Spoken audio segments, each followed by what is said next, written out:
Hello, मी हा नवीन ट्रायप्लायचा cooker घेतला आहे स्टाहॉल कंपनीचा. ट्रायप्लायची भांडी किंवा कुकर कसं सीझनिंग करायचं हे मी तुम्हाला आज सांगणार आहे. फर्स्ट स्टेप अशी आहे की आधी आपल्याला हे नॉर्मल साबणाने भांड्यांच्या साबणाने धुवून घ्यायचं आहे. हलक्या हाताने थोडंसं धुवून घ्यायचं आहे. सेकंड स्टेप अशी आहे की आपल्याला कुकर गरम करायचा आहे. फ्लेम ही मीडियम ठेवायची आहे गॅसची. भांडं गरम झालं की त्यात थोडं तेल घालायचं आहे. नंतर हे तेल गरम झालं, त्यातून वाफ यायला लागली की तेल पूर्ण सगळ्या बाजूने पसरून घ्यायचंय, पूर्ण भांड्याला त्याचा कोट करून घ्यायचा आहे. एखादा कपडा किंवा टिश्यू पेपरने तुम्ही हे करू शकतात. तर हे असं सगळं कोट करून घ्यायचं आहे. याने नॅचरली कोटिंग मिळतं आपल्याला आपल्या भांड्यांना. ट्रायप्लायची भांडी ही लवकर गरम होतात, त्यामुळे याला मीडियम गॅसवरच गरम करायचं आहे. एकदम फुल गॅस याला करायचा नाहीये.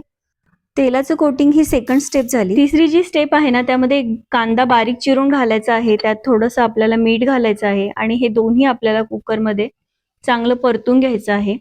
तर त्यामुळे ना कुकरचा जो काही स्मेल आहे ना, तो सगळा निघून जातो आणि आपला जो काही स्वयंपाक आहे तो अतिशय चविष्ट त्यामध्ये बनतो, रुचकर बनतो. तर हे नक्की एकदा ट्राय करून बघा आणि हे सगळं असं परतून घ्यायचं, पूर्ण भांड्याला लावून घ्यायचं आणि त्यानंतर हे सगळं थंड झालं ना की मग आपण क्लीन करून घ्यायचं. नंतर हे सगळं नॉर्मल पाण्याने धुवून घ्यायचं. एकदम इझिली क्लीन होतं आणि आता आपलं भांडं कुकिंगसाठी रेडी झालेलं आहे. कुकर हा कुकिंगसाठी रेडी झालेला आहे.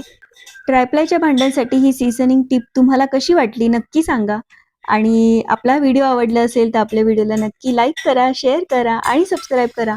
आणि या नवीन कुकरमध्ये मी नवीन रेसिपी पण बनवली आहे, तर माझ्या डिटेल व्हिडिओला, लॉंग व्हिडिओला नक्की भेट द्या आणि माझा व्हिडिओ कसा वाटला हेही सांगा.